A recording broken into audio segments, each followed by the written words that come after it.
उजाड़ दिया जाए, या इससे पहले कि मेरे कौम के बच्चों को उठा लिया जाए और उन पर दहशत का इल्जाम लगा दिया जाए, इससे पहले कि उन जलती हुई बस्तियों में मेरी लाश जलकर राख हो जाए और मेरी माँ मेरी खुशबू को भी न पहचान पाए, इससे पहले कि मेरी चीखें आहों में बदल जाए और मैं हमेशा हमेशा के लिए खामोश हो जाऊं।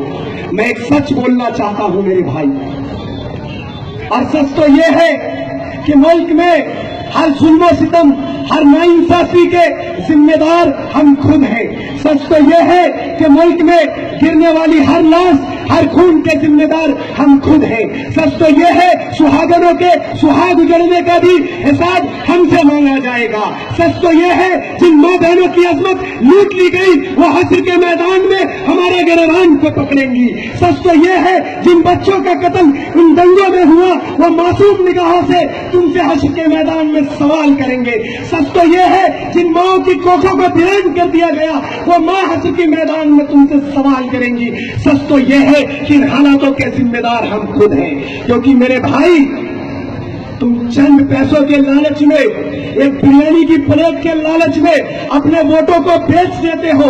तुम चंद पैसों के लालच में अपनी कौम, अपने पूरी बिरादरी का सौदा कर देते हो। तो बताओ इन नाइंसाफियों का जिम्मेदार हम खुद हैं या नहीं है?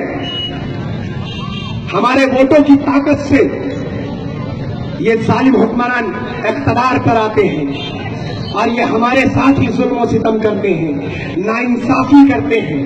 मैं आपको बता रहा हूं मेरे भाई, जो आज ये हमारे वोटों के ढीक से बने हुक्मरान जो इंसानियत को कुछ नहीं समझते, इंसानी जिंदगी को बेमौत मारते हैं, तो मेरे भाई मैं आपको बता रहा हूं, सिर्फ फोटो को हिलाने से कुछ ना होगा, अब खामोशी से कुछ ना होगा।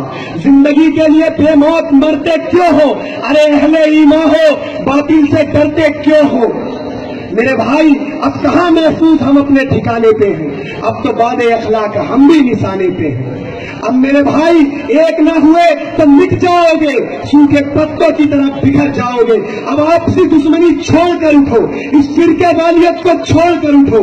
पहचानो तुम वफा वाले हो, मुस्तफा वाले हो, मोमिन हो, खुदा वाले हो। और कुफ्र दम तोड़ देगी टूटी हुई शमशीर के साथ अगर तुम निकल जाओगे नारे तकबीर के साथ। तुम निकल जाओगे नाराए तकबीर के साथ। आज ये हमारे वोटों से मुंतखब हुक्मरान जो इंसानी जिंदगी को कुछ नहीं समझते, हम मुसलमानों को कुछ नहीं समझते। मेरे भाई हुक्मरानी तो उस दौर में भी हुआ करती थी जब हजरत उमर की हुक्मरानी देखिए, जब वो तख्ते हुकूमत पर बैठते थे तो लोगों के दहलीज पर अमन बांटते थे, लोगों के दरवाजे पर नूर बांटते थे। उनकी तख्ते हुकूमत कोई सोने या चांदी की नहीं थी मेरे भाई, उनकी तख्ते हुकूमत मस्जिद नबवी की चटाई थी। जब वो उस पर बैठते तो आवाम के मसलों को सुनते, उनको हल करते, और जब रात का अंधेरा आगोश में होता तो भेष बदल कर लोगों का जायजा लेते, मस्जिद नबवी की तरफ घूमते, उनकी गलियों में घूमते। जब वो एक दिन निकले तो मेरे भाई एक घर से धुआं निकल रहा था, बच्चों की रोने की आवाज आ रही थी, किलकारी पड़ रही थी, धुआं निकल रहा था। हजरत उमर गए और उस घर को खटखटाया। एक खातून ने गेट खोला, कहा खातून तुम्हारे बच्चे रो रहे हैं, तुमने इन्हें खाना क्यों नहीं दिया, तुम्हारे घर से धुआं निकल रहा है।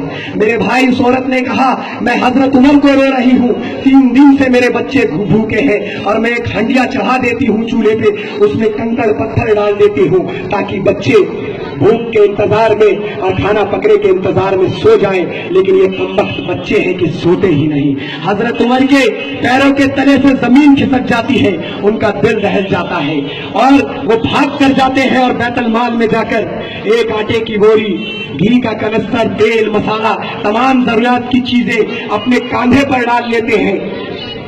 तो उनका खादिम असलम देख लेता है, कहता है हजरत आप ये बोझ क्यों उठा रहे हैं, लाइए मैं अपने कांधे पर डाल लूं। हजरत उमर कहते हैं असलम क्या कयामत के मैदान में तुम मेरा बोझ उठा सकोगे? कयामत के मैदान में सबको अपना अपना बोझ उठाना है, तो आज मुझे ये बोझ उठा लेने दो। मेरे भाई वो कोई मैं इन वोटों से मुंतखब हुक्मरानों की कहानी नहीं सुना रहा आपको। 23 मुरब्बा मील के मालिक, आधी दुनिया के बादशाह वो हजरत उमर है। देखिए वो इस बोझ को उठाते हैं और जाके उस खातून के घर में जाते हैं और खाने की तैयारी करवाते हैं, सब्जी काटने लगते हैं, खाना पकना शुरू हो जाता है, चूल्हा जल जाता है। और तारीख में लिखा है वो हजरत उमर जब आग बुझने लगती है तो झुक झुक कर फूके मारने लगते हैं, उस पर झुक झुक कर फूके मारने लगते हैं। खाना पक जाता है, खाना तैयार हो जाता है, बच्चों के आगे खाना लग जाता है, हजरत उमर फूकते हैं, अरे तूने इन बच्चों को बहुत रुलाया है, अब तुझे हंसाना भी होगा। मेरे भाई, हजरत उमर अपने दोनों हाथों को जमीन पर रखकर, दोनों घुटनों को जमीन पर रखकर बकरी की तरह चलने लगते हैं। ये देखकर बच्चों के चेहरे पर मुस्कुराहट आ जाती है, उनके दिल को तसल्ली मिलती है। फिर हजरत उमर खातून से कहते हैं, ए बहन उमर को माफ कर दे।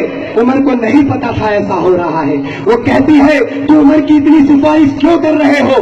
जब कयामत का मैदान होगा, हजरत उमर की गिरफ्तारी होगी और मेरा हाथ होगा। हजरत उमर रोने लगते हैं, कहते हैं बहन उमर को माफ कर दे, तुझे जो कहना है आज कह ले, उमर तेरे सामने खड़ा है, लेकिन कयामत के मैदान में मुझे माफ रखियो। मेरे भाई, हजरत उमर कहते हैं, अगर दरिया के किनारे एक बकरी का बच्चा भी प्यासा मर जाए तो उसका हिसाब भी हजरत उमर को देना होगा। वो हुक्मरानी हुआ करती थी। और आज के हुक्मरान हमारे वोटों से मुंतखब होकर, हमारे वोटों से इख्तियार पाकर, हमारे वोटों से गुलाम बना रहे हैं हमारे लोगों को ही, हमारे वोटों से ही जीत कराते हैं और हम ही चुन कर लाते हैं और आज हमारी लाशें गिरवा रहे हैं। इनका जिम्मेदार कौन है? इन हालातों का जिम्मेदार कौन है भाई? हम खुद हैं। याद